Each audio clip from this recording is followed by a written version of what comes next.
Hi guys, मैं हूं श्रेया। मैं आपके लिए लेकर आई हूं हमारे कॉमर्स में क्या क्या करियर्स हो सकते हैं आपके लिए। So let's start our session. First of all, this is a various career opportunities in commerce. You can focus on prominent fields like chartered accountancy, company secretary, chartered financial analyst. इससे और भी काफी चीजें किया जा सकता है कॉमर्स में, जैसे कि एमबीए, बीबीए, बहुत तरह के कोर्सेज होते हैं। कॉमर्स में काफी स्कोप है कि आपकी करियर अपॉर्चुनिटीज बहुत हाई हो सकती हैं। सो let's start. First of all, we should see the overview of commerce careers. What is the importance of commerce? Commerce sector बहुत वाइटल रोल प्ले करता है हमारे इंडियन इकोनॉमी में। प्रोवाइड करता है न्यूमरस करियर पाथ्स, बहुत तरह के करियर्स को आपको ये अपॉर्चुनिटी देता है और बहुत इजी वे में। बहुत ज्यादा आपका बजट नहीं लगना है, बहुत आपका मेहनत नहीं लगना है, बट आपको फोकस्ड होकर कुछ साल देने होते हैं अपने करियर को और ये आपको बेस्ट रिटर्न देता है। ये कवर करता है फाइनेंशियल, लीगल और मैनेजरियल एस्पेक्ट्स को बिजनेस के। कॉमर्स की डिमांड कैसे ग्रो हो रहा है इंडिया में हमारे को देखा जाए, अगर अमेरिका, जापान, चाइना ये सब हमसे आगे है, रूस आगे है, तो इसका सबसे बड़ा रीजन ये है कि लोग कॉमर्शियल फील्ड में हम लोगों से बहुत आगे हैं। सो वही चीज इंडिया भी कॉपी कर रहा है, वो ग्रो कर रहा है डिमांड को कॉमर्स के। कैसे? With economic growth the demand for professionals in commerce specially CS, CS, CFS in on the rise as companies see compliances strategy expertise. That means हमारे इंडिया में प्रोफेशनल्स की डिमांड बढ़ती जा रही है कॉमर्स में, स्पेशली जो सीए लोग होते हैं, सीएस होते हैं, सीएफए होते हैं, इन लोगों की डिमांड बढ़ती जा रही है। कंपनी का जो कॉम्प्लायंसेस होते हैं, स्ट्रेटजी होते हैं, उसके लिए सभी कंपनी अपने बिजनेस के लिए, अपने वर्क के लिए एक्सपर्टीज को ढूंढती है जो उनके सारे अकाउंटेंसी, उनके मैनेजमेंट को बहुत अच्छे तरीके से प्ले कर सके। कॉमर्स की करियर देखिए तो ये बहुत डाइवर्सिटी होती है इसमें। कॉमर्स करियर ऑफर करता है special range of your position align individual to align their interest in various roles. Means commerce हर एक इंडिविजुअल को, हर एक सिंगल पर्सन को ये अपॉर्चुनिटी देता है कि वो अपने इंटरेस्ट से कॉमर्स में एंटर करे और बहुत सारे रोल्स उसके लिए अवेलेबल है, जैसे कि ऑडिटिंग, टैक्सेशन, इन्वेस्टमेंट एनालिसिस, उसमें अपना रोल प्ले करे और उस फील्ड में आगे बढ़े। So first of all when we talk about commerce, it is a diamond of commerce field, that is CA, chartered accountancy. Chartered accountancy का रोल क्या होता है, रिस्पांसिबिलिटीज क्या होती है, वो मैं आपको बताऊंगी। जो भी सीए होते हैं वो रिस्पांसिबल होते हैं फाइनेंशियल ऑडिट्स के लिए, टैक्सेशन के लिए, टैक्सेशन की प्लानिंग करने के लिए, और आपके जो भी अकाउंट्स में जो भी स्टैंडर्ड्स यूज किए जा रहे हैं, जो भी रूल्स यूज किए जा रहे हैं, वो सबको ये इंश्योर करता है और आपको टेंशन फ्री होने की जरूरत हो जाती है।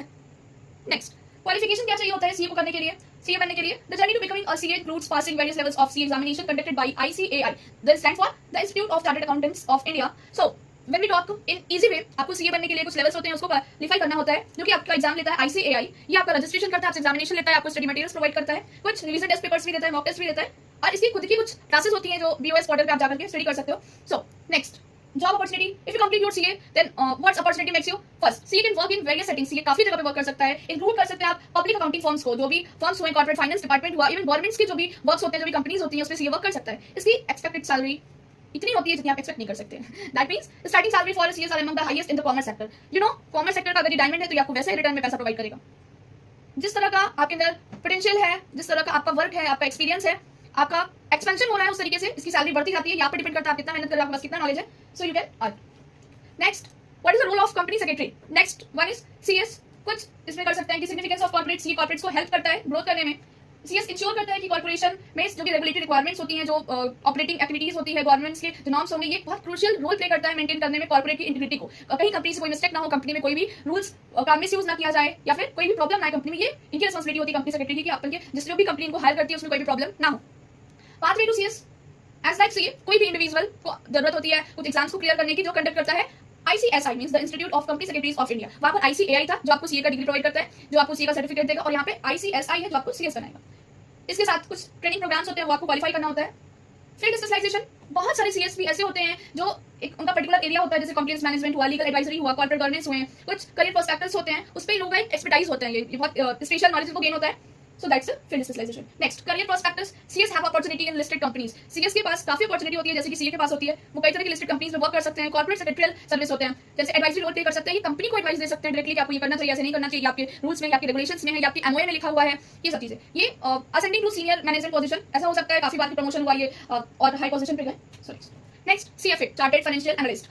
If you want to focus on investment management, that's a CFA is a good for you because CFA is specialized in investment analysis, portfolio management and financial advisory. CFA का main role होता है वो financial advisory बहुत better तरीके से करते हैं वो लोग, making them sort after in a finance sector. That means कि अगर आपको इन्वेस्टमेंट में इंटरेस्ट है, इन्वेस्टमेंट मैनेजमेंट में इंटरेस्ट है, स्टॉक मार्केट्स में, ये फाइनेंशियल एडवाइजरी अगर आपका एक स्ट्रॉन्ग पॉइंट है, so you can go with the CFA. It will good for you. CFA program structure. CFA consist करता है 3 लेवल्स के एग्जाम्स को, जो रिक्वायर होता है deep understanding of investment principles. जाहिर सी बात है, अगर आप इन्वेस्टमेंट को मैनेजमेंट करने जा रहे हो तो उसके जो प्रिंसिपल्स हुए, एथिक्स हुए, और फाइनेंशियल मार्केट उस टाइम क्या चल रहा है, अगर ये सारी चीजें आपकी क्लियर है, अगर आपको इसमें कोई डाउट नहीं है और आपको अच्छा नॉलेज है, डीप नॉलेज है, so CFA is good for you. Global recognisation, that means CFA destination is recognised international level, that means global career opportunity है एक CFA।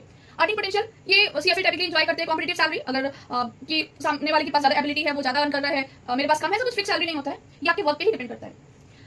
कुछ और भी करियर्स होते हैं कॉमर्स में। So other table careers in commerce, first CMA, cost management accountant होते हैं जो स्पेशल होते हैं कॉस्ट मैनेजमेंट और फाइनेंशियल प्लानिंग में। दैट मींस ये कंपनियां हायर करती हैं, बिजनेस इन्हें हायर करते हैं अपनी जो प्रॉफिटेबिलिटी और जो एफिशिएंसी है उनकी प्रोडक्शन की, उनकी कंपनी की, वो एनहेंस हो सके, इसलिए सीएमए को हायर किया जाता है। नेक्स्ट फाइनेंशियल एनालिस्ट, ये और ये भी फाइनेंशियल डेटा जो इनको एसेस करना इन्हें आता है। ये ट्रेंड है कि गाइड करते हैं इन्वेस्टमेंट डिसीजंस को, आपको यहाँ पे इन्वेस्ट करना चाहिए, यहाँ पे नहीं करना चाहिए। इनका एक बहुत क्रिटिकल रोल प्ले करते हैं कंपनी की स्ट्रेटेजी और रिस्क मैनेजमेंट पे। रिस्क मैनेजमेंट इनका मोस्ट क्रिटिकल रोल है, क्योंकि अब जाहिर सी बात है पैसे का एनालाइज कर रहे हैं आप, कंपनी को सजेशन दे रहे हैं, तो उसमें रिस्क तो होगा ही।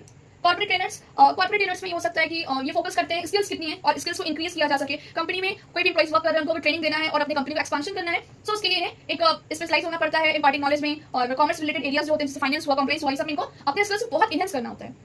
लास्ट वन, टैक्स कंसल्टेंट, ये ऑफर करते हैं टैक्स की एडवाइजरी सर्विसेज को। ये प्रोफेशनल्स हेल्प करते हैं किसी भी इंडिविजुअल को भी करते हैं, बिजनेसेस को भी करते हैं, और ऑप्टिमाइज करते हैं उनकी टैक्स की लायबिलिटीज हुई, और इंश्योर करते हैं कि जो टैक्स रेगुलेशन है कंपनी का वो प्रॉपर्ली चल रहा है, प्रॉपर्ली सारी चीजें फॉलो हो रही है, नहीं हो रही है, टैक्स में क्या प्रॉब्लम आ सकता है, किस तरीके से मैनेज किया जा सके। सो टैक्स कंसल्टेंट्स का यही वर्क होता है। If you talk about future trends in commerce career, so you can see most of the चीजें डिजिटल ट्रांसफॉर्मेशन में जा रही है, टेक्नोलॉजी को इंपैक्ट कर रही है फाइनेंशियल रिक्वायर्स को अडैप्ट करने में। That means if you want to expand your company then you have to accept adopt the technologies. Am I right? आप देख सकते हैं डिजिटल ट्रांसफॉर्मेशन कितना ज्यादा हो रहा है। ऑनलाइन ही देखिए, पहले बैंक में जाकर पैसा लो दो, और आपकी टेक्नोलॉजी के थ्रू आप गूगल पे, फोन पे, बहुत सारे ऐसे आगे ऐप्स इनका यूज करके आप डिजिटली वे में अपने पैसे को ट्रांसफर कर रहे हो, रिसीव कर रहे हो। So next, emphasis on sustainability, sustainable practice are creating new governance rules. That means कि ये सस्टेन कर रहा है कि गवर्नमेंट के जो भी रूल्स हैं वो क्रिएट कर रहे हैं कुछ ऐसे प्रैक्टिसेस को जो हमारे पब्लिक के लिए, हमारे लिए बहुत बेनिफिशियल है। Next, globalisation of commerce, growing need for international finance knowledge. That means कि आपको नीड है, मतलब गवर्नमेंट बोलो या एक इंडिविजुअल को बोलो, या फिर आप अपने इंडिया को बोल सकते हो कि उसे नीड है ग्रो करने का फाइनेंस नॉलेज में।